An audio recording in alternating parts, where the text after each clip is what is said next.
George, I've been working pretty closely in the last couple years with the Doral Leadership Institute and Doral College on master's programs and other training programs designed to cultivate the next generation of school leaders. We are identifying a lot of very promising early career educators who want to go into administration.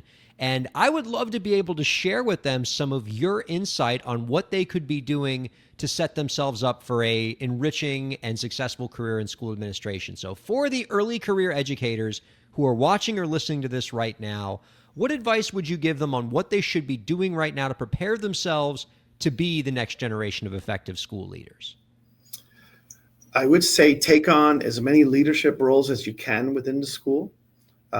Closely work with team leaders, grade level chairs, assistant principals, lead teachers, your principal. Really get to know the behind the scenes processes that take place in running a school.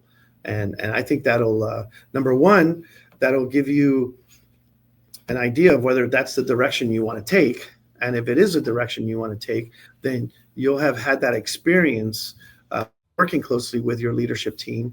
And then as you move on into leadership roles, you'll have had mentors that, maybe you can emulate what they did, or maybe you can see some things they did that you didn't like. Because, at the end of the day, my assistant principals who eventually become principals, they have their own style. They're not going to do everything I did. I don't want them to do everything I did, or I don't want them to lead the way I did. I want them to lead something that is aligned with their personality and their goals and their ideas. And if they can take a couple good things from what I did and, what they learned while they were working with me, then, what, I figured I was a successful mentor if I did that.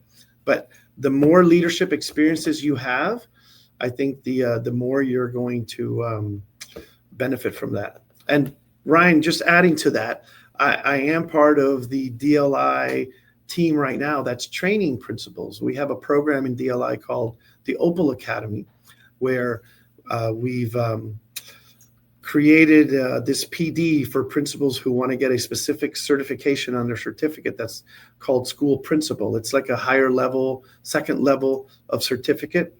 And I'm working with Miss Marty and Miss Montano, Carrie Montano, because there were a few of us who had that on our school certificate, mainly because we had worked at the district and, that was a requirement when we were there. So now we're training, there's 62 principals in our group and a few assistant principals. And I'm one of the lead trainers. I believe there's like 4 or 5 of us who are doing the training for these principals. So a lot of what I talk about in the book, we talk about in our coursework. We use the Florida standards, the FELS, FLDOE, Florida Principal Standards, and we break it down and we create groups within these 62 individuals, and they dissect case studies and we talk about best practices. But as we're teaching these classes and we're teaching these standards, we keep going back to a lot of conversations that are similar to what's in the book. And Miss Marty and I talked about that one day, because I did give her a copy of my book. Obviously, she's one of my mentors in life. I worked with her 38 years ago. She was my administrator when I was a teacher. And we were just commenting on how there really are no secrets in this business. It's just, to be, and the leadership qualities that we talk about in the FELS and the ones I talk about in the book are leadership qualities that, corporations train their leaders to have. It's common sense type of stuff. And that's something that I put in the title of the book, common sense lessons. I wrote the book and I didn't put chapters, I put lessons because, we're educators and, they're common sense. There's no secrets in there. It's just something as you read it, you'll go, okay, that makes sense. Oh yeah, I've seen people do that, or I've seen my principal do that. And it's just good practice stuff.